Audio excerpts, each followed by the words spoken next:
Dieu. Asseyez-vous dans sa présence. Ce matin, nous allons utiliser une de ces formes d'analyse du Seigneur et nous allons voir quelle sorte d'arbre suis-je.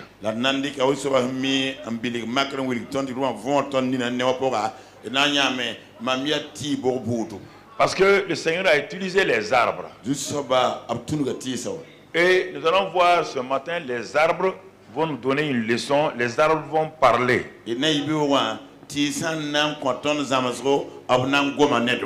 Alors, quand j'ai vu ces arbres-là parler, selon ce que nous allons voir ce matin, je me suis dit que notre Dieu est plus sage que nous le pensons. Il a fait exprès pour nous dire que des arbres peuvent parler, s'exprimer. Alors, il a fait de telle manière que le Saint-Esprit prenne ces choses-là afin de nous enseigner ce matin. Dans l'évangile de Luc, chapitre 6, verset 43. Le Seigneur nous dit lui-même, ce n'est pas un bon arbre qui porte du mauvais fruit, ni un mauvais arbre qui porte du bon fruit. C'est une déclaration de fait. On ne peut pas discuter des faits que le Seigneur exprime. Et cela est important pour nous permettre de comprendre nous-mêmes. Jésus dit, s'il y a un mauvais arbre, quoi que vous fassiez, il y aura des mauvais fruits. On peut l'habiller, on peut l'émonder, on peut le travailler, mais son fruit, c'est le mauvais fruit. Parce que le fruit vient de l'intérieur. Et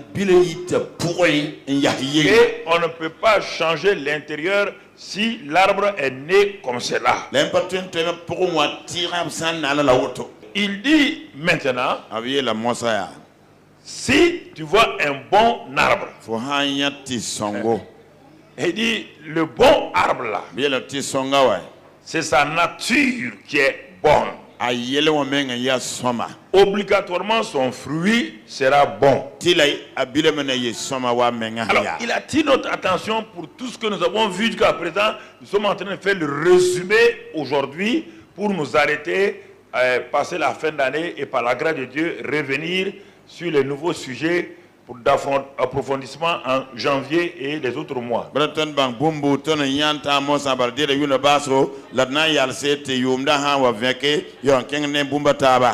cela veut dire que Dieu dit il y a des bons croyants et des mauvais croyants. Et il va dans Luc 13 maintenant. Luc chapitre 13 et il va nous montrer la suite. Lui-même il parle toujours. Au verset 6. Voilà ce qu'il dit dans Luc 13, 6.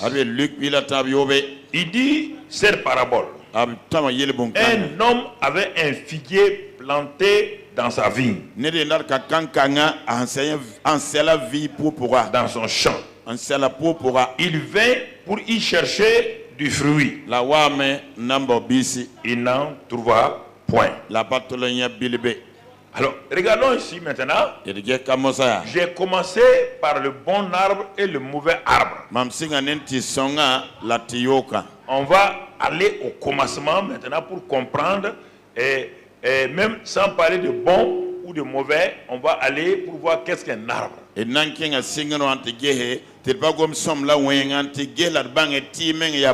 Celui qui a créé des arbres, de quoi attend-il d'un arbre? Qu'attend-il de toi? Vous voyez là? Un homme avait un figuier. Le figuier lui appartient. La vie du figuier est contrôlée par lui. Il a planté donc dans sa vie parmi donc les vignes là-bas, les raisins. Et il vient pour voir s'il y a des fruits sur ce figuier. Et la Bible dit, il n'est pas venu un an, parce qu'il y a le cycle de production des arbres.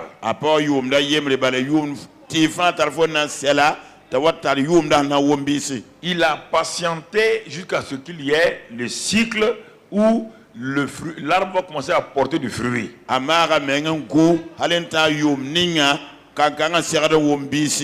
Alors, ça veut dire que ta vie et ma vie, quand nous sommes sauvés, nous appartenons au Seigneur. Il est patient avec nous. Il voit nos erreurs. Il voit nos péchés. Mais il sait que nous sommes encore pas dans la maturité. Il est patient avec nous. Mais au temps, c'est 3 ans, où le figuier est censé porter du fruit, il vient au temps convenable. Il n'est pas venu avant le temps. Il est venu au moment où tout figuier est censé porter du fruit. Parce que le figuier a été planté dans un bon arbre. Son fondement est bien. Il a assigné même un jardinier pour s'occuper du figuier. Et il vient maintenant pour prendre le fruit. Il n'en trouva point. Toi et moi, nous sommes cet arbre. Le jardinier, c'est le Saint-Esprit. Il nous a donné un jardinier expérimenté pour s'occuper de nous.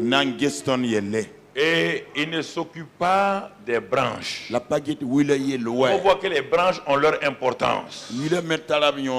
Les branches, ce sont les dons spirituels. Il ne faut pas l'onction.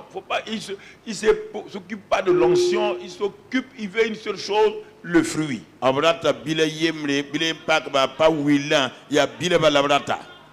La seule chose qu'il cherche, c'est le fruit.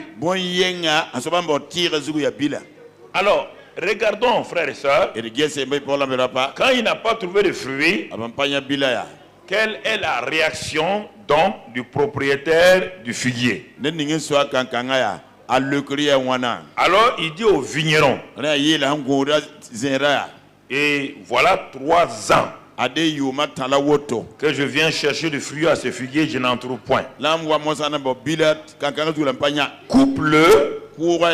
Pourquoi occupe-t-il la terre inutilement? Le vigneron lui répondit, Seigneur, laisse-le encore cette année. Je creuserai tout autour et je mettrai du fumier. Peut-être à l'avenir donnera-t-il du fruit, sinon tu le couperas. Alors, il va couper son figuier. Ah? Tu vas oser couper le figuier? Il dit oui. Tu vas oser dire à un chrétien qui ne te verra pas? Il dit oui. Mais tu as investi en lui, non? Il dit oui. Tu as mis de l'engrais dans le figuier là? Il dit oui. Tu as assigné un jardinier, un vigneron pour s'occuper de lui? Il dit oui. Le but final, c'était le fruit. Et comme je ne trouve pas de fruit, je ne veux plus continuer à m'investir en ce figuier.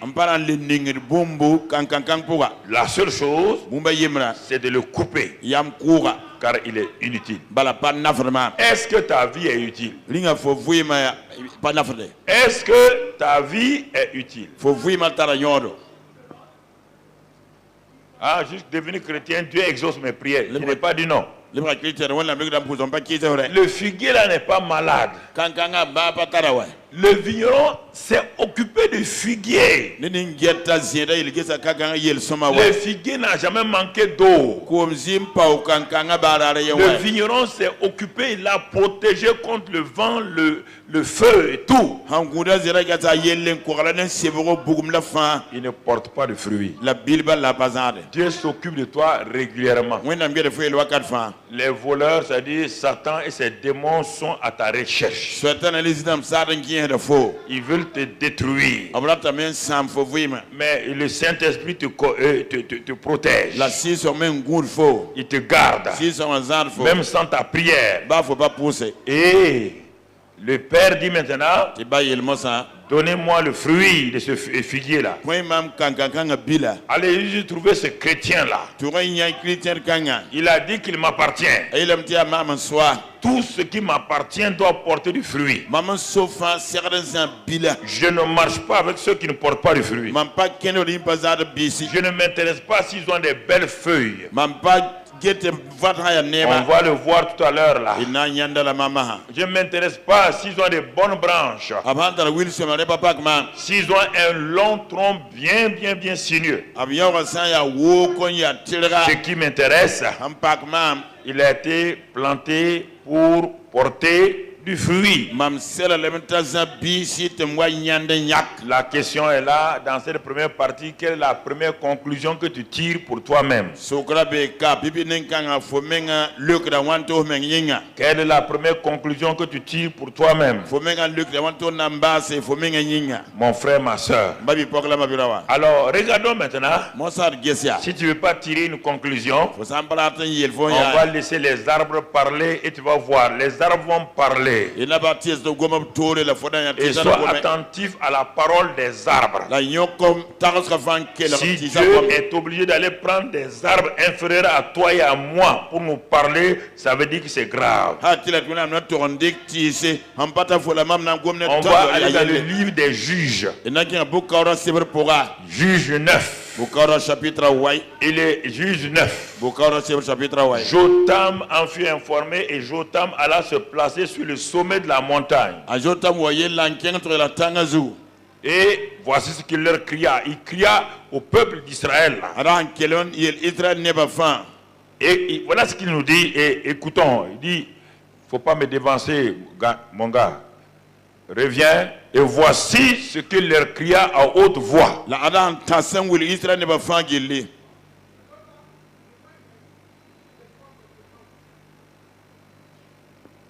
Voilà ce qu'il a dit. Il dit, écoutez. Prêtez attention. Tendez vos oreilles. Il dit, la situation est grave. Ne cherchez pas autre chose que d'avoir vos oreilles fixées sur ce que je vais vous annoncer. Alors,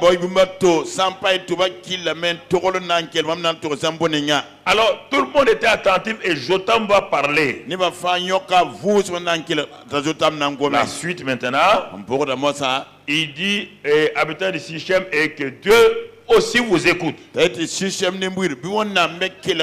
seulement vous devez écouter, et Dieu aussi doit vous écouter. Ce qui va sortir de vous, Dieu doit l'écouter.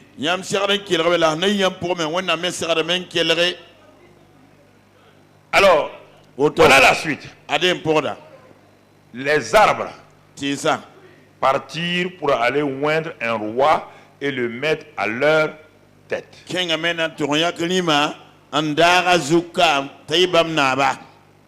Les arbres ont fait une assemblée générale. Ils veulent un roi. Mais ils ne vont pas élire le roi. Ils regardent chaque arbre. Et ils vont lui demander, selon sa nature et son identité, de venir régner sur eux. Regardez même comment les arbres là, Dieu nous montre comme s'ils sont intelligents. Vous entendez? Ils n'ont pas dit de voter démocratiquement, non. Non. Les arbres, Dieu nous dit, ils se connaissent entre eux. Ils regardent chaque arbre. Et ils ont dit, voici. Et ils vont désigner le premier arbre. Et ces arbres qui vont désigner là, ces arbres-là sont là encore, même aujourd'hui naturellement, ils font des grandes choses dans la vie des gens, même naturellement, en nourriture comme en médicaments. Le premier arbre, ils l'ont sollicité. Ils dirent à l'olivier, règne sur nous. Pourquoi? Ça veut dire qu'ils ont reconnu l'olivier. Et qu'est-ce que l'olivier va dire? Écoutons, retourne en arrière, ne te presse pas, retourne en arrière. C'est un honneur pour l'olivier.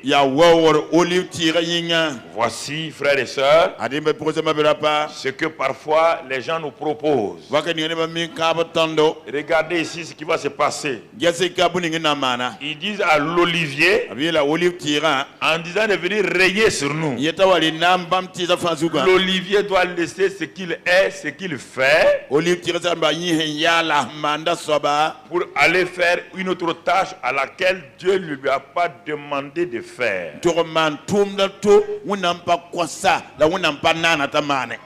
Et c'est ça, mon ami. Si tu ne connais pas ton identité et tu ne restes pas dans ça, tu vas te créer des problèmes. Et ils ont dit, mais l'olivier doit être content. L'olivier, Dieu personnalise, humanise l'olivier. Il raisonne, il réfléchit et il tire une conclusion. Il y a tellement de choses que le monde te propose. Mais toi, tu tombes dans leur piège. Tu ne vois pas ce que tu es. Et qu'est-ce que l'olivier répond? Allons maintenant à la réponse de l'olivier. L'olivier leur répondit, renoncerai-je à mon huile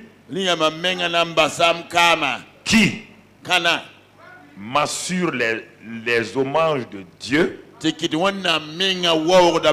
et des hommes, pour il n'a pas de régner, pour aller planer sur les arbres. Vous voulez changer mon identité. Vous voulez me faire rentrer dans des choses artificielles. Vous pensez que vous m'honorez.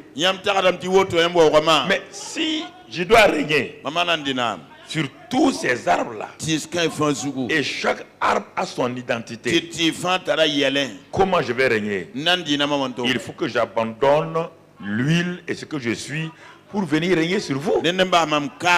Là, je serai un autre arbre d'une autre identité. Alors qu'actuellement, chaque fois que mon huile est manifestée, cela rend hommage à Dieu et aux hommes. Ce privilège que Dieu m'a donné de produire une huile formidable. Même aujourd'hui, une huile vraiment parfaite. Une huile qui fait du bien aux hommes. Même aujourd'hui, les hommes cherchent l'huile d'olive. Et dans tous les domaines, l'huile d'olive fonctionne. Le régime méditerranéen, toute la Méditerranée, l'Italie, la Grèce, la partie de la France, et le Maroc, tout ça là. Tout pourquoi ils n'ont pas certain nombre de maladies? À cause de l'olive. Il y a olive et l'huile d'olive. La olive kama yinga. Et l'huile d'olive dit, si moi je renonce à mon huile, mais je vais créer des problèmes à Dieu et je ne vais plus être ce que Dieu m'a dit de faire. Mais je vais changer de nature. Et il dit, ah non, je ne peux pas régner. Et il dit même, je ne peux même pas planer sur vous. Parce que le règne que vous voulez là, c'est pas régner, c'est planer. Il a refusé littéralement parce qu'il sait ce qu'il est. Est-ce que tu sais ce que tu es? Alors pourquoi vous voulez faire des choses, autre chose que pourquoi vous voulez perdre votre identité à votre détriment et au détriment de la gloire de Dieu?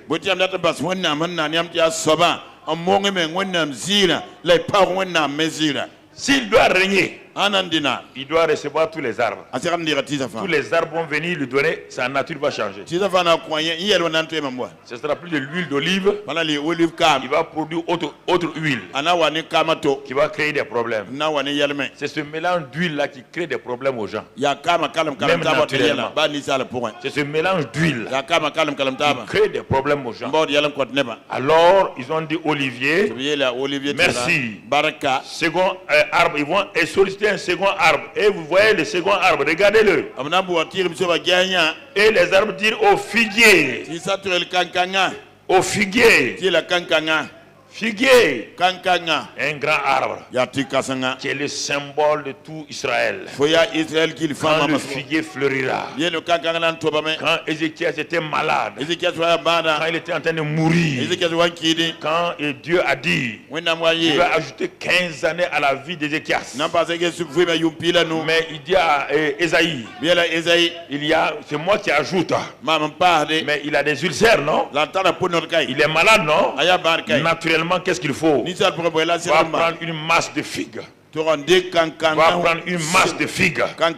Va mettre sur le ventre d'Ézéchias. Il dit, ce n'est pas fini. Un autre, quand David poursuivait les Amalécites qui ont enlevé toute sa famille, ils ont trouvé un Égyptien qui était couché faible. Il ne pouvait pas bouger. Mais le gars connaissait la route. David dit, cet homme-là, si on veut le recharger, il dit amener des figues sèches. Des figues sèches et des raisins secs. Amenez ça. Quand ils ont donné à l'homme, l'homme est monté, il a conduit pendant des jours, donc David et son armée. Écoute-moi mon frère, le figuier va répondre aussi. Regardons sa réponse. Regardons sa réponse. Le figuier leur répondit, renoncerai à ma douceur et à mon excellent fruit pour aller planer sur les arbres. Quel est ton désir? Tu veux faire quoi? Pourquoi tu ne restes pas dans ton identité pour être utile à Dieu et aux hommes? Vous voyez bien, utile à Dieu et aux hommes. Pourquoi tu veux te glorifier toi-même? Pourquoi n'importe quelle proposition t'attire et te séduit? Ils ont continué. Troisième arbre. Ils vont aller vers un troisième arbre et les arbres disent à la vigne. La vigne. Là encore, si tu prends le raisin et tout, ses effets, tu vois tout ce qu'il y a. Il dit, viens, toi, règne sur nous. Et la vigne leur répondit, renoncerai-je à mon vin qui réjouit Dieu et les hommes pour aller planer sur vous? Chaque arbre a parlé que lui est utile à qui et qui. Tu es utile à qui? Toi ce matin.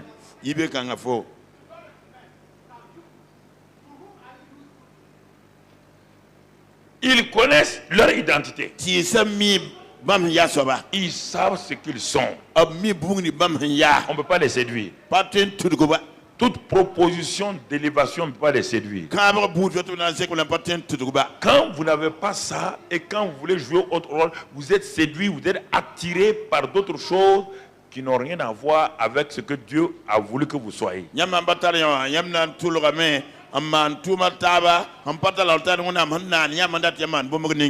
parle pas des ministères ici, je parle de ta vie personnelle. Oublie les ministères, oublie l'onction, oublie tout ça là. Je parle de ta vie. Est-ce que Dieu prend plaisir à ta vie?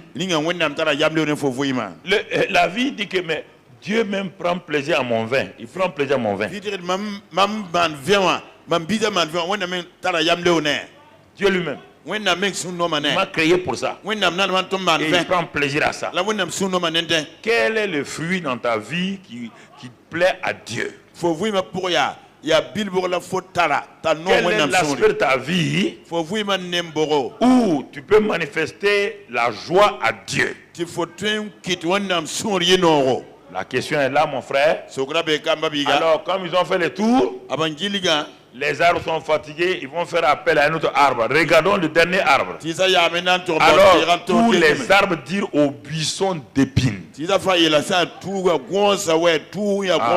Alors, tu vas voir, on parle de toi et moi. On parle les arbres ont dit au buisson d'épines, viens, toi, règne sur nous. Ils vont se chercher des problèmes. Ils connaissent bien le buisson d'épines. Ils savent ce qu'il va leur produire.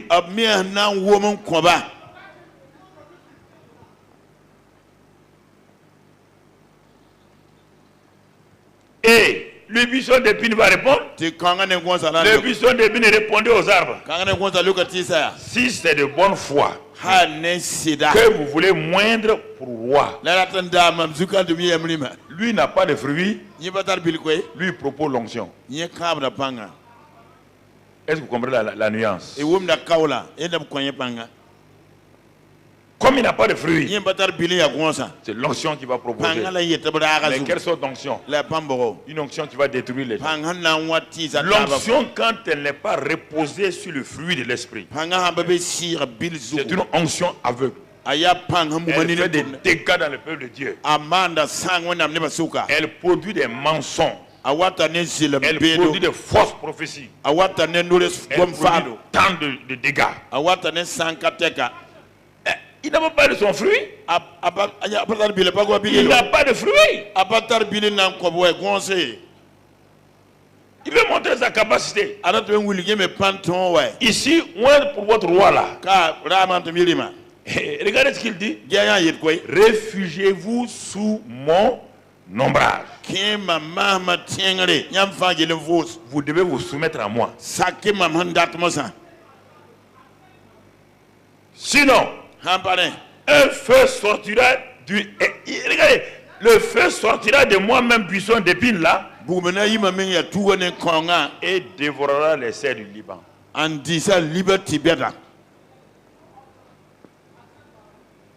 Alors, mon frère, ma soeur, regarde ce que Dieu nous dit.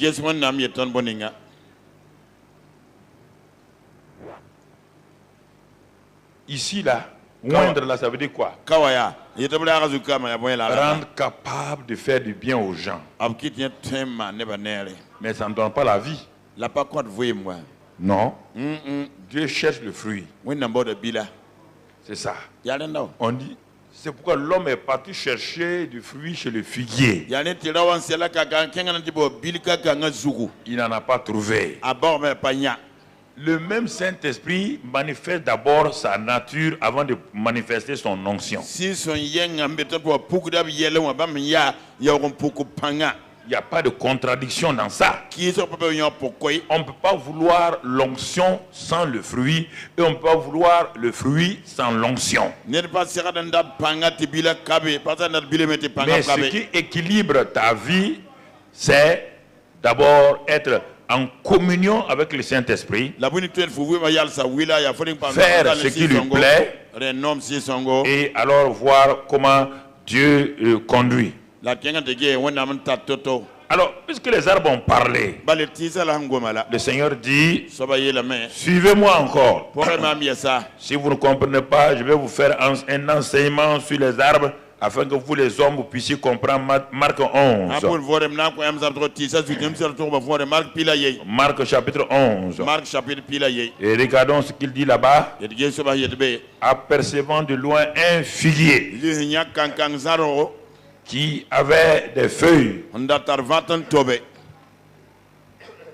Il alla voir et s'il trouverait quelque chose. Et s'en étant approché, il ne trouva que des feuilles. Car ce n'était pas la saison des figues. Mais qu'est-ce que Jésus veut nous enseigner ici? Il veut tirer une leçon. On dit que ce n'est même pas la saison des figues, mais il veut attirer l'attention de ses disciples sur quelque chose.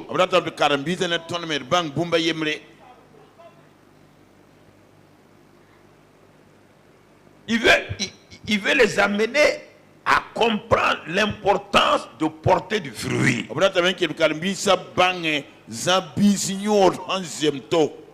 Et il va prendre cet exemple-là. On peut dire, mais là, Jésus, tu es en train d'abuser du pauvre figuier. Non, Jésus, c'est pour te dire une chose, que quand Dieu prend un exemple extrême comme ça, là, il veut t'amener à rentrer en toi-même pour que tu comprennes. Attention.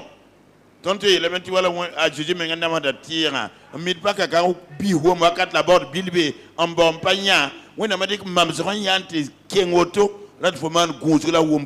va sacrifier un pauvre figuier pour que toi et moi nous comprenions que notre vie là est importante pour lui lorsque nous devons porter du fruit et que nous n'en portons pas.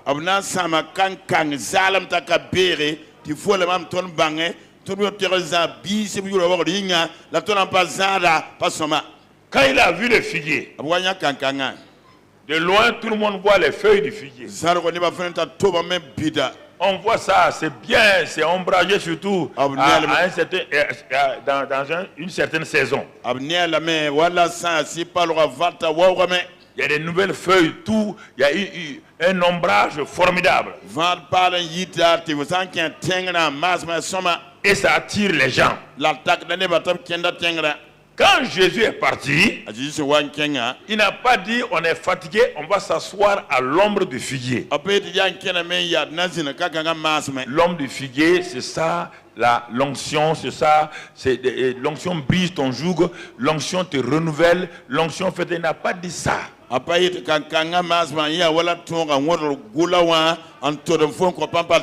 C'est pourquoi on a utilisé le terme qu'il avait faim.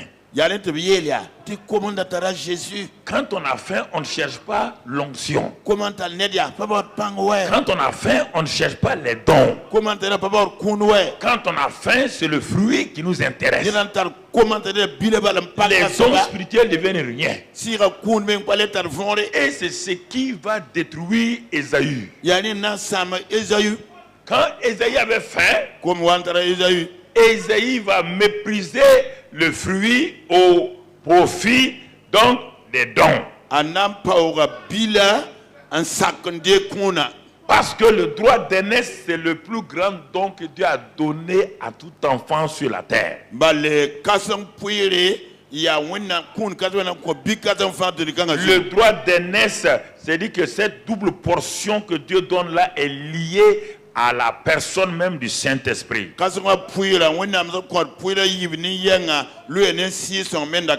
Et l'homme qui a compris ça dans la Bible s'appelle Élisée. Nous avons enseigné longtemps et la jeunesse a appris ça aussi. Double onction, ils n'ont rien compris. C'est pas vrai, c'est pas dans ça. Quand tu reprends concernant la double portion, il s'agit toujours du fils aîné dans la Bible. Quand un homme a plusieurs fils, à chacun des fils on donne une portion. Quand on arrive au fils aîné, on lui donne une double portion. Est-ce que vous comprenez?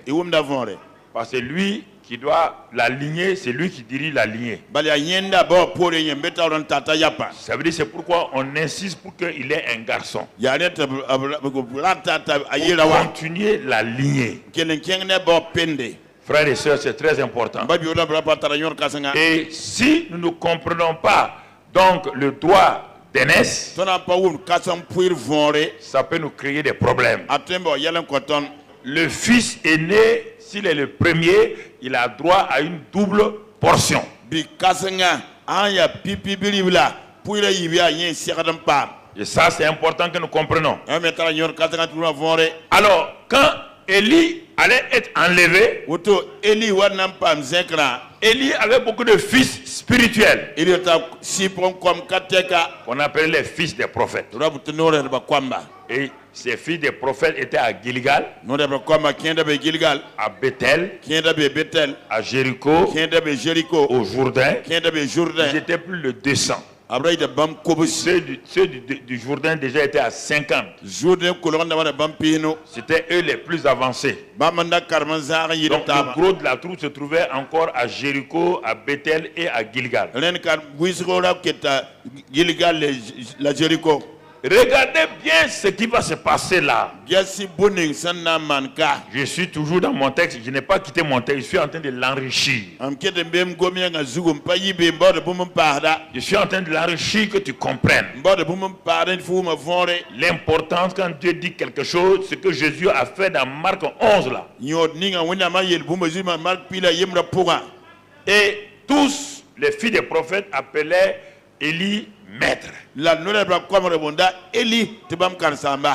maître, ton maître sera enlevé. Ton maître et notre maître sera enlevé. Mais il n'y avait aucune relation de filiation entre les fils des prophètes. On les appelle fils des prophètes, mais ils ne sont pas fils d'Élie.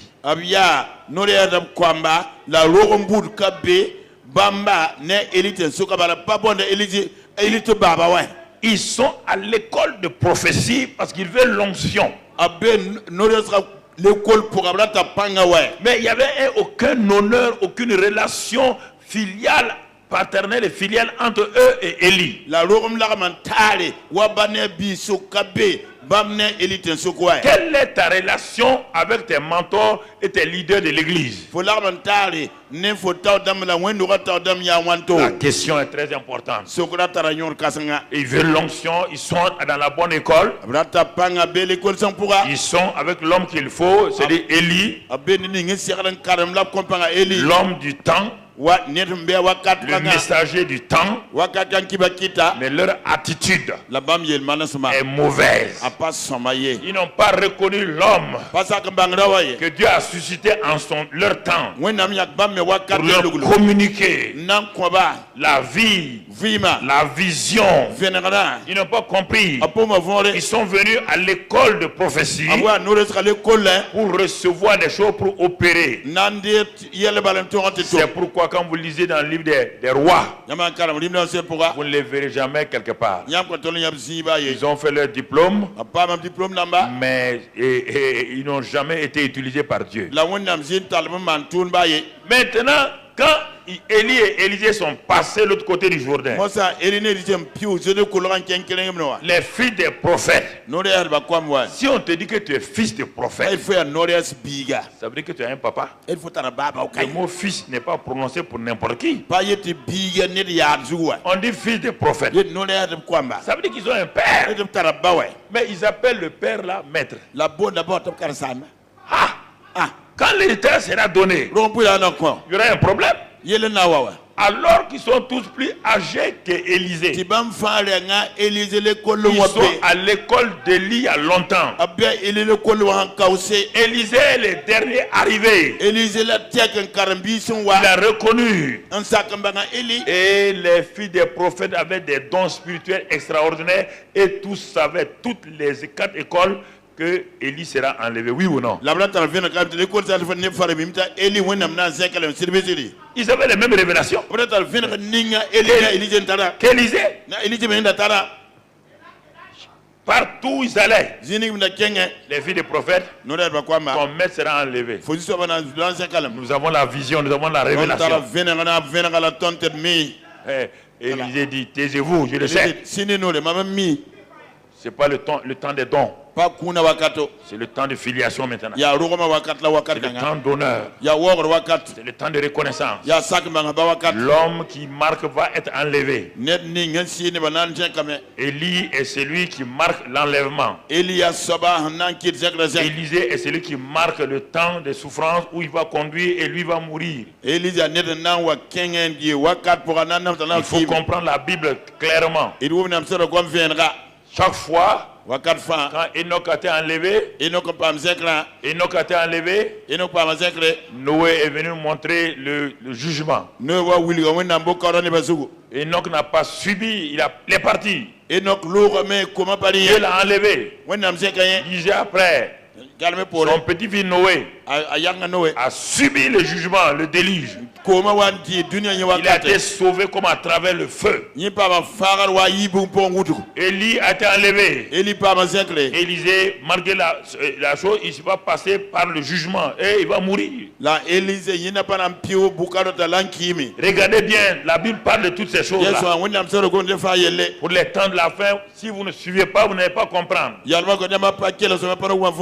Alors, au moment où ils sont passés, si on dit que votre papa sera enlevé, vous devez courir pour savoir quel est l'héritage qu'il vous laisse. Non, non, non. Élisée suit. Quand il passe, le Jourdain est fermé. La ligne de démarcation est là maintenant. Il y a deux groupes maintenant. Il y a Élie et Élisée et tout le reste de la troupe. La différence est là. La différence va se manifester. Et Élie dit à Élisée, demande-moi ce que tu veux avant que je ne parte. Et on va voir le cœur d'Élisée s'ouvrir. Mais je suis le fils aîné, non? Regarde comment je t'ai suivi. Donc j'ai droit à la double portion. Si tu vas dans Deutéronome, tu verras ça pour les fils aînés. Si tu veux étudier le thème, va là-bas, tu vas trouver. Il n'y a pas double portion du Saint-Esprit. Le Saint-Esprit est une personne, on peut donner double portion.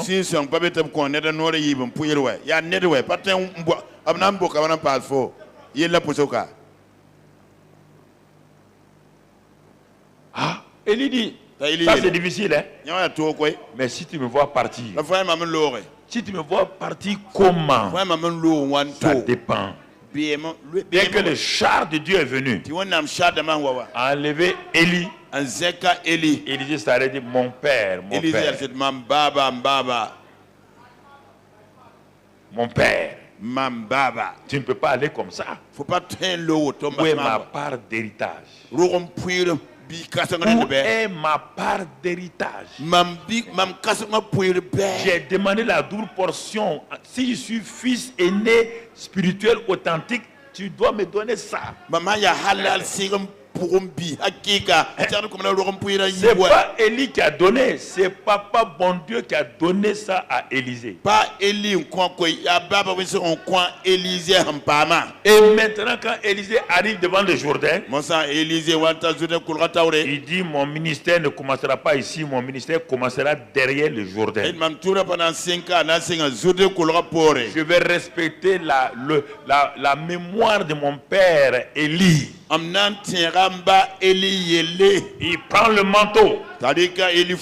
Il sait qu'il y a l'onction, la présence du Saint-Esprit. Puisqu'il a vu, il sait. Mais maintenant, il dit, où est le Dieu de mon père Élie? Je veux fonctionner sous les ailes de mon père Élie. Même s'il est enlevé. Dieu dit, tu reconnais l'homme là comme ton père. Malgré l'onction que tu as reçue. Élisée dit, je ne suis pas un fils unique. Je ne suis pas un fils infidèle. Je reste sous les ailes de mon papa. Quelles que soient les propositions qu'on me fera, je resterai sous les ailes de mon papa. C'est ça que l'Olivier a dit. Je reste sous l'autorité de mon créateur Dieu. Et je vais lui rendre hommage régulièrement. C'est ça que le figuier a dit. Je ne veux pas votre royauté. Je ne veux pas votre ministère. Je veux rester dans ce que Dieu m'a donné. C'est suffisant pour moi. C'est ça que la vie a dit. Je ne veux pas votre règne. Je ne veux pas tout cela. Mais comme le buisson d'épines n'a rien, c'est là où tout le monde met le feu. Il a dit paille. J'ai eu l'occasion. Vous voulez que moi je reste sur vous? Ok. Je vais rien. Mais le feu va sortir de moi. Et vous brûlez. Alors mon frère, celui qui a des oreilles pour entendre et entendre ce que Dieu dit ce matin. Alors frères et sœurs, on revient à ce que Jésus a fait avec le figuier. Tout cela est lié. Alors il arrive et les disciples sont là. Il dit mais le maître, il sait, et nous savons que maintenant là, les figuiers ne portent pas de fruits. Mais pourquoi il nous amène chez le figuier? Il y a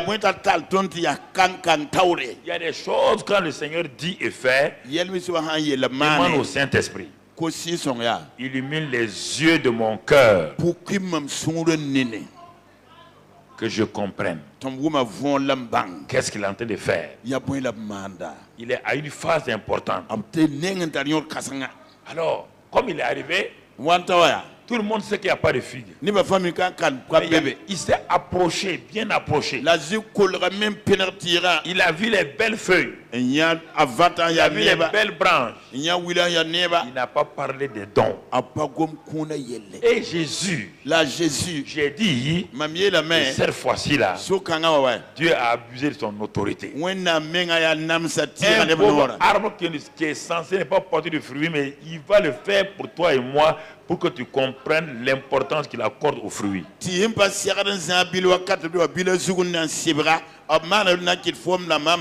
Même hors saison. Est-ce que tu comprends la leçon ce matin?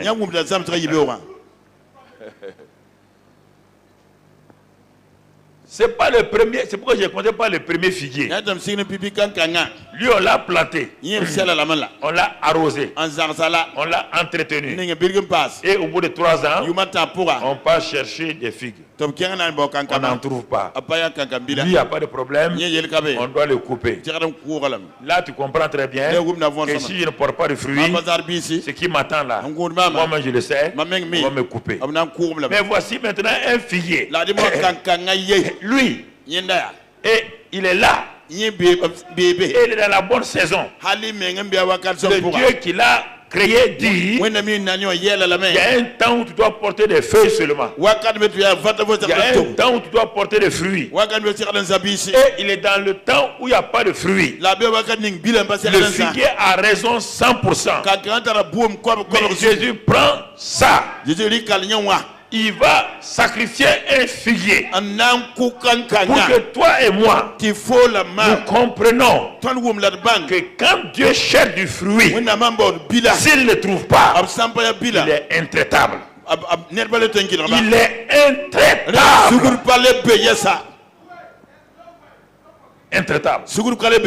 Il va prendre le pauvre figuier. Il dit ah bon? Il parle au figuier. Les disciples sont là en entente. Il dit plus jamais. Plus jamais. Et le figuier La kankanga. Malgré la raison qu'il avait. A séché depuis sa racine. Dieu fait une distorsion dans sa loi pour attirer ton attention, toi. Il n'y a aucune injustice en Dieu. C'est pourquoi il n'a pas pris un homme. Il a pris un arbre. Les arbres ne vont pas au paradis. Il n'y a pas de faute là-bas. S'il avait tué un homme, et c'est pourquoi il a pris son fils, Jésus, sans problème. Là aussi, il va faire une distorsion. Sans péché. Comme le figuier là. Jésus a compris. Il est en train d'expliquer deux choses que les gens ne comprennent pas. Le figuier là. Lui-même Jésus parle au figuier. Il meurt. Dieu vient vers Jésus. Il dit, tu es venu sur la terre. Tu es sans péché. Ce que tu as fait au figuier là, je vais te le faire. Je te frappe. Je te châtie. Je prends les péchés du monde. Je les mets sur toi. Et tu vas en enfer. Vous jouez avec ça. Continuez de jouer. Il l'a fait à un figuier. Il l'a fait à son fils. Il l'a fait à son fils. On a dit, Dieu est bon. Mais pourquoi il l'a fait à son fils? Il veut nous enseigner. Parce que tu es important aux yeux de Dieu. Regarde, tout ça c'est pour te dire que tu es important. Fais attention à ta vie. Et tu commences à comprendre. Tout le message qu'on a prêché sur le vieil homme, la chair, c'est ça qu'on a dit.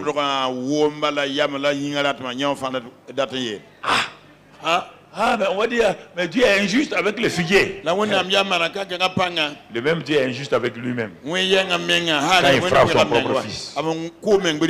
Qu'est-ce qu'il a fait? Il n'a rien fait. Il n'a rien fait. Rien. C'est l'amour de Dieu là. Au-delà. Notre petite tête. Dieu a tant aimé le monde. C'est cette phrase là que tu dois arrêter. Il a tant aimé le monde qu'il a pris son fils sans faute, sans péché, rien. Et la Bible dit dans Ésaïe 53, il l'a châtié, il l'a frappé. Ce n'est pas le diable qui a frappé Jésus, ce n'est pas Rome qui a frappé Jésus, c'est Papa bon Dieu qui l'a frappé. Et on dit là-bas qu'Ésaïe est étonné, dit il a plu à l'Éternel, c'était un plaisir quand Dieu le frappait pour toi et moi. Et si toi tu ne comprends pas que Dieu même, il s'est donné un plaisir pour frapper son fils à cause de toi. Ah Dieu, aide-moi à ne pas prendre ça à la légère. À ce que ma vie porte de fruits. À ce que ma vie porte de fruits. À ce que ma vie porte de fruits. À ce que je puisse progresser, aller de l'avant. Mon frère, ma soeur, et c'est ce qu'il a fait. Et c'est ce qu'il a fait ici pour nous enseigner, pour que nous puissions comprendre la parole de Dieu.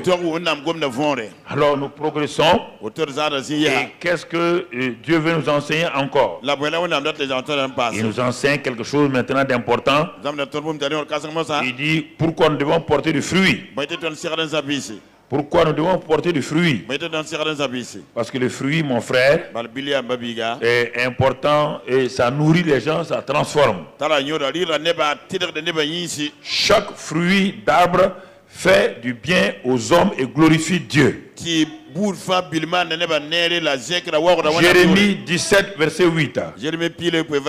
Alors, pour porter du fruit, il y a des conditions maintenant. Pour que je porte, ma vie porte du fruit, pour qu'un arbre porte du fruit, il y a des conditions à remplir. Et on va aller à Jérémie 17, verset 8. Et ce passage nous dit ceci, mon frère. Et il est un homme qui marche avec Dieu. Il est comme un arbre planté près des eaux. Et qui tend ses racines vers le courant. Regardez bien maintenant. Il est planté au bon endroit. Il est planté près d'un courant d'eau. Il est en relation avec les eaux vives du Saint-Esprit. Les eaux vives du Saint-Esprit coulent de lui. Les eaux vives du Saint-Esprit arrosent ses racines. Et à cause de cela, premier résultat, cet arbre-là n'aperçoit point la chaleur quand elle vient. Au moment où les autres arbres ont les feuilles jaunies, cet arbre-là a des feuilles vertes. C'est ça, et son feuillage, la suite. Son feuillage reste vert. Et on te dit maintenant dans l'année de la sécheresse, dans le temps des épreuves et des difficultés, au moment où le monde passe par des difficultés, cet arbre qui est planté au bon endroit, qui tire toute sa source de sa relation avec le Saint-Esprit, qui honore le Saint-Esprit, qui est dans la communion avec les fleuves d'eau du Saint-Esprit. Il dit dans l'année de la sécheresse, mon frère, il n'a point de crainte. Pourquoi il y a tant de crainte, tant de troubles, de confusion chez les chrétiens? Ils sont plantés loin de l'eau. Oui, ils ont le Saint-Esprit qui est venu. Ils ne sont pas dans cette communion avec le Saint-Esprit. Le Saint-Esprit fait de grandes choses pour eux. Oui, mais là, dans le temps de la sécheresse, alors on voit leur réaction, on voit leur cri. Au moment où ils veulent combattre contre les gens, ils vont dire oui, le Saint-Esprit est avec moi. Et c'est vrai, le Saint-Esprit agit contre leurs adversaires. C'est cela, le Saint-Esprit agit dans beaucoup de choses de leur vie. Mais quand la sécheresse spirituelle atteint leur homme intérieur, alors en ce moment-là, ils perdent leur assurance. La crainte rentre dans leur cœur. Et la suite du verset, qu'est-ce qu'il est écrit? La suite du verset, mon frère, qu'est-ce qu'il est écrit? Tu prends le verset, il faut le ramener là où tu l'as pris. Bon. Je vais continuer.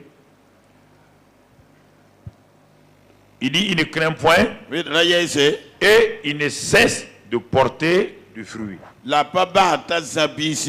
Ah, on voit une autre chose maintenant. Le figuier là, lui portait du fruit en sa saison. Mais on dit maintenant, quand l'arbre là, il n'obéit pas aux lois seulement que Dieu l'a créé, il est collé maintenant à l'eau là. Il ne cesse de porter du fruit. Ah, ça c'est qui? Ce sont ceux qui ont découvert la communion du Saint-Esprit, qui ont découvert que le Saint-Esprit est en eux. Alors leur fruit commence à se manifester. Leur fruit est visible. Les hommes viennent de tous les côtés. Les femmes viennent de tous les côtés pour cueillir leurs fruits, pour manger leurs fruits. Ils réjouissent le cœur des gens. Mais ce n'est pas fini. Le psaume 1 verset 1 maintenant. Psaume 1 verset 1. Psaume 1 verset 1. En regardant ce passage, heureux l'homme qui ne marche pas selon le conseil des méchants. Ici ça veut dire, si on enlève heureux l'homme là, c'est-à-dire heureux l'arbre qui n'est pas planté là où les méchants agissent. Puisqu'on va parler de l'homme, puisqu'on va parler d'un arbre. Regarde toujours la suite. Et qui ne s'arrête pas sur la voie des pécheurs. Alors, peuple de Dieu, qui est ton conseiller? Qui, tu t'arrêtes avec qui? Sur la voie des pécheurs. Qui est ton conseiller? C'est le monde qui te conseille. C'est la télévision qui te conseille. C'est les méchants qui te conseillent. Et tu t'arrêtes sur la voie des pécheurs. Et ce n'est pas fini, troisième verbe. Tu t'assois. Et qui ne s'assied pas, qui s'assoit en compagnie des moqueurs. Tu t'assois au conseil d'administration des moqueurs. On va te donner des jetons de présence aussi, tu les auras. Trois verbes. Reprends le verset 1 au commencement. Fais attention quand Dieu parle des verbes, il faut faire attention. Un homme qui ne marche pas, qui marche selon l'esprit et non pas selon la chair, ça veut dire. Encore. Qui ne marche pas selon la chair et qui marche selon l'esprit. Deuxièmement, et il ne s'arrête pas. Il ne s'arrête pas sur la voie des pécheurs. Les pécheurs ont une voie. Dieu te dit que les pécheurs ont une voie. Mais celui qui est juste à sa voie, qu'on appelle le chemin Jésus, il refuse de marcher sur la voie des pécheurs. Et quand tu marches, tu t'arrêtes, obligatoirement tu vas t'asseoir. C'est les trois verbes. Tu ne peux pas avec le monde aller marcher avec le monde, t'arrêter causer avec le monde sans qu'il ne t'invite à sa table. Tu vas t'asseoir à sa table. Tu vas manger ses mains. C'est cela que Dieu te dit. Frères et sœurs, vous voulez justifier. Justifier ce qui est sûr. Si Dieu n'a pas son fils, il est dit que dans Romains 8, Dieu n'a pas épargné. Épargner son fils. S'il ne l'a pas épargné, pourquoi il va t'épargner? Pas jouer avec lui. Il n'a pas épargné le saint. Il n'a pas épargné le fils d'amour. Pourquoi va-t-il t'épargner, toi qui refuses de te soumettre? Alors qu'il a tout investi en toi et en moi. Lisons la suite. Il est dit, mais qui trouve si maintenant il trouve son plaisir à la parole de Dieu. Arrêtez de vous tromper, vous partez tromper les gens et vous demandez pardon. Ça ne marche. C'est pardon faux que vous avez introduit dans l'évangile là. Ça ne marche pas.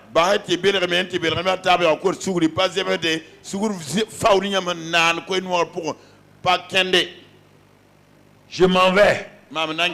Je travaille chez quelqu'un. Je m'avais volé son argent. Et je viens dire, bon, pardonne-moi. Et Dieu dit quoi? Si tu as volé, tu restitues 7 fois.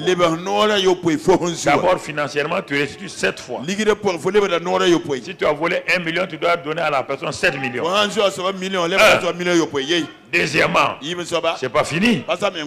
Ton acte de restitution là, ça ne va pas t'empêcher d'aller en prison. Et c'est ce mot-là qui est à la mode parmi les chrétiens. Si je t'ai offensé, pardonne-moi. Ça ne marche pas comme ça. Ça ne marche pas. Il ne faut pas vous flatter. Si c'était comme ça là, c'est terrible. Si je t'ai offensé, pardonne-moi. Pardonne-moi. On a mis le christianisme à être artificiel. Et c'est pourquoi les gens ne sont pas bénis. Chaque fois tu offenses quelqu'un, tu dis bon, si je t'ai offensé, pardonne-moi. Et puis tu ne sais même pas c'est quoi exactement.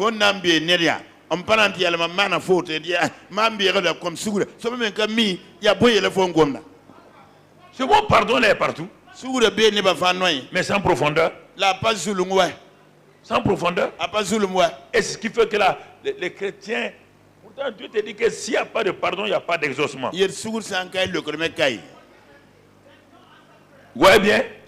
Qui trouve son plaisir dans la parole de Dieu. Et qui la médite jour. Il s'assoit maintenant avec qui? Le Saint-Esprit. Ah. Il s'assoit avec le Saint-Esprit. Qui la médite jour et nuit. Je ne t'ai pas d'enlever le verset. Qui la médite jour et nuit. Regardez maintenant. Regardez. Résultat. Ah. On commence par l'homme, on revient sur l'arbre. Toujours l'arbre. Il est comme un arbre planté près d'un courant d'eau qui donne son fruit en sa saison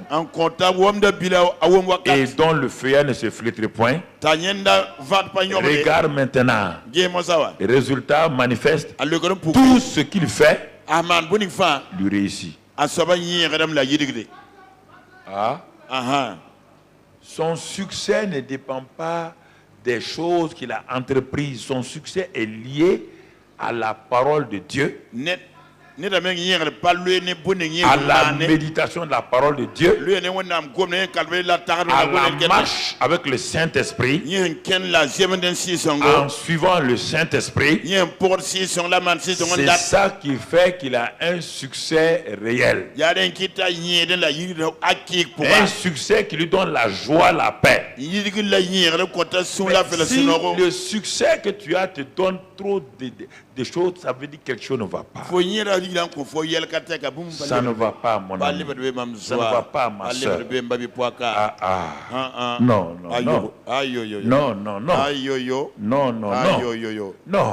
Ne me dis pas ça.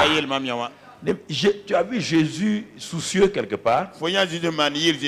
Laissez-vous guider par le Saint-Esprit. Laissez le Saint-Esprit vous diriger. Laissez sa grâce vous diriger. Et quand tu fais ça, ta vie commence à porter du fruit comme Galates 5 dit. Et ensuite, tu vas voir que ton fruit demeure.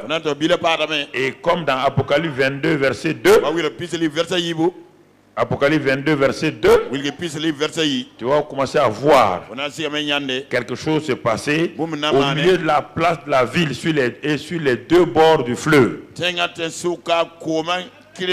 Il y avait un arbre de vie produisant 12 fois des fruits, rendant son fruit chaque mois, et dont les feuilles servaient à la guérison des nations. C'est cela que Dieu m'a donné il y a en 97-98. C'est là-bas que Dieu est venu le séminaire Arbre de vie. Quand Dieu a jugé ma vie et l'œuvre, mais quand les gens regardaient, tout allait bien. Quand Dieu est venu regarder, il a regardé. Il a regardé. Il dit non. Je vous ai raconté ça plusieurs fois. On était assis ici avec les pasteurs. On n'a pas encore toutes les églises. Et le ciel s'est ouvert. Et le Saint-Esprit descendait sous forme de nuée bleue. Très bleu, joli. C'était pas ce bâtiment, c'était ce petit bâtiment. Cette église-là. Voilà. On faisait pastoral ici, on était même pas 7 ou 8 pasteurs. Heureusement que Dieu m'a jugé tôt. Vous imaginez si c'est maintenant qu'il devait juger? C'est la catastrophe. Dieu est fidèle. Il voyait mon cœur. Il savait que je faisais des erreurs. Mais il a vu aussi que j'avais faim et soif de lui. J'avais faim et soif de lui. Mon frère, je parle de ce qu'il a dit de faire. Le ciel s'est ouvert. La nuée descendait. C'est descendu. Quand c'est arrivé au niveau de l'église, on était assis là. La nuée est venue sur les murs et a enlevé tout l'enduit là. On regarde. Il n'y a que des briques en banco et de la paille. Il y a tant que un Corinthiens 3 dit, avec quoi avez-vous bâti? La paille ou quoi? Avec quoi vous avez bâti? Et je regarde, c'était banco et paille. J'ai dit aux autres pasteurs, mais c'est du béton, on a construit du béton. Mais Dieu dit, mais ce que tu vois là, c'est du béton. C'est le banco, les briques en banco, rempli de paille. Et au moment où on discutait comme ça, je parlais avec le Saint-Esprit, il y a eu un bruit, comme une bombe. Boum! Tout s'est écrasé. On était là, tout le bâtiment est tombé sur nous. Mais il y avait aucun mort, ni blessé. Aucun mort ni blessé. Et les briques qui étaient à terre là, brusquement je vois quoi? La nuée du Saint-Esprit descend jusque sur le sol. Ça bouge les briques de tous les côtés. Comme quelqu'un qui est en train de balayer. Il a fini de balayer. Il y avait un sol très beau. Et la voix de Dieu dit, la construction est mauvaise. Mais le fondement est bon. Le fondement, c'est mon fils Jésus. Tu as mal construit sur Jésus. Je viens de juger ton œuvre et je ne l'ai pas trouvée parfaite. 1998. Et j'étais avec les autres pasteurs. Et le Dieu dit maintenant, il dit regarde ce que je vais faire. Suis-moi. Je vais moi-même prendre la tête. C'est pourquoi parfois je fais certaines choses, vous pouvez ne pas comprendre. Même souvent, je ne peux pas tout expliquer. Il y a certaines choses quand je dis, vous pouvez comprendre comme ça. Ne vous en faites pas, je ne parle pas pour parler. En ce moment, il dit, je vais bâtir. Tu regardes. Suis-moi seulement. Je vais bâtir. C'est mon œuvre. Et puis, tout est parti. Quand je me suis assis, Dieu, j'ai repris 1 Corinthiens 3.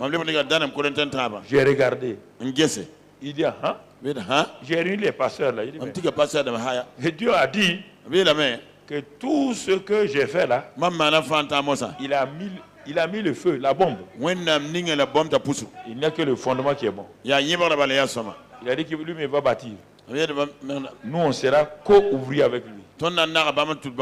Et tu as été ouvrier et moi j'étais co-ouvrier, dit Dieu. C'est pourquoi quand j'ai mis le jugement, ça n'a pas duré. Faites attention à ça. On va faire tel ministère, on va aller ici, on va aller là. On courait comme ça aussi. Dieu dit viens et t'assois. Alors ce matin, je vais m'arrêter là pour ne pas vous retenir longtemps. Sois un bon arbre qui marche et qui se laisse arroser et laisse le Saint-Esprit en toi t'amener à la dimension où toi-même tu vas porter du fruit à la gloire de Dieu. L'arbre là, tu es planté près d'un courant d'eau. Le Saint-Esprit, il veut te donner le succès. Mais que le succès ne soit pas ta priorité. Développe ta communion. Développe ta communion. Développe ta communion. Développe ta communion. Tu comprends? Et quand tu vas développer ta communion, le Saint-Esprit va te donner le succès que tu veux. Parce que tu seras utile à ce monde-là en ce moment. Et ta vie va plaire aux gens. Parce que le Saint-Esprit n'aime pas, c'est quand il te donne des choses et que ta vie n'est pas conforme. Il n'aime pas ça. Pas tu fais un contre-témoignage contre le Père. Tu fais un contre-témoignage. Si tu es parlé avec un musicien, Dieu t'a fait une grâce de donner une belle voix, une onction. Quand tu chantes, vraiment les gens sont contents. Mais si toi tu quittes, tu vis comme chose, le Saint-Esprit n'est pas content.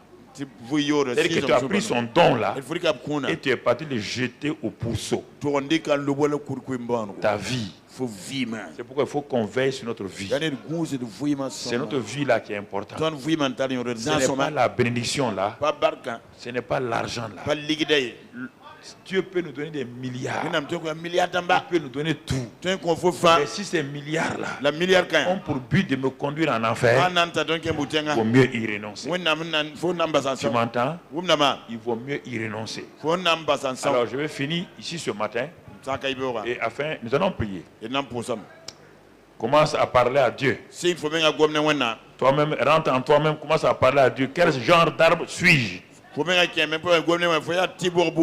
Quel genre d'arbre suis-je? Quel genre d'arbre suis-je? Quelle sorte d'arbre suis-je? Alors commence à réfléchir toi-même. Alors le Seigneur a dit aux figuiers qui ne portaient pas de fruits, il a dit aux vignerons, le vigneron a plaidé la cause. Et le Saint-Esprit plaide ta cause devant le Seigneur ce matin. Jésus a donné sa vie pour toi. Il a versé son sang pour toi. Et Jésus est en train de dire au Père, tu as vu, j'ai payé le prix pour lui, pour elle. Seigneur, ne permet pas qu'il aille là où moi je suis allé déjà en enfer. Pour libérer les hommes. Mais le Père dit, mais il ne porte pas de fruits. Et Jésus plaide ta cause ce matin. Il dit, je vais lui parler par le Saint-Esprit. Je vais lui parler par mes serviteurs. Je vais lui parler par mes serviteurs. Et c'est ce matin, je suis un de ces serviteurs qu'il a utilisé pour te parler. Toi qui as la télévision dans le monde entier. Actuellement, dans le monde entier, on suit ce culte-là. Alors écoute-moi très bien. Partout où tu es, dans n'importe quel pays, n'importe quelle position sociale. Alors sache une chose. Si tu es un arbre qui ne porte pas de fruits, tu seras coupé. Alors ce matin, dis avec moi, oh Seigneur, j'ai écouté ta parole. Comme Jotam a parlé, écoute mes paroles maintenant. Je veux être comme l'olivier qui rend hommage à Dieu et aux hommes. Je veux être comme le figuier qui donne son fruit et sa douceur à Dieu et aux hommes. Je veux être comme la vigne qui produit du bon vin et qui réjouit le cœur de Dieu et des hommes. Seigneur, je n'ai rien à voir avec le buisson d'épines, car j'étais un buisson d'épines avant. Tu m'as fait grâce. Tu m'as hanté sur l'olivier franc. Tu m'as hanté sur le cep divin. Et je suis devenu même un arbre. Je ne veux plus retourner en arrière. Je ne veux plus retourner à ce que j'ai vomi. Seigneur, aide-moi à ce que ma vie porte du fruit pour toi. Que ma vie porte du fruit pour toi.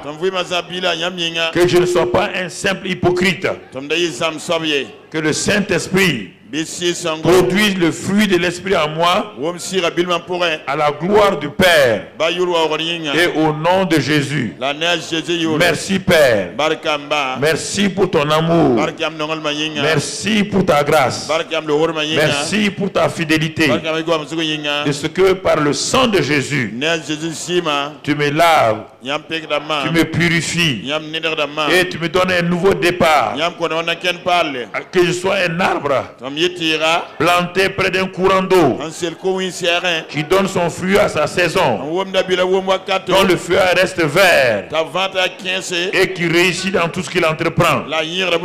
Merci Père. Ce n'est pas en vain que tu m'as parlé. Tu m'as parlé et tu m'aides maintenant par le grand consolateur, l'esprit de vérité. Amen. Que la grâce de Dieu repose sur vous. Que sa paix repose sur vous au nom de Jésus.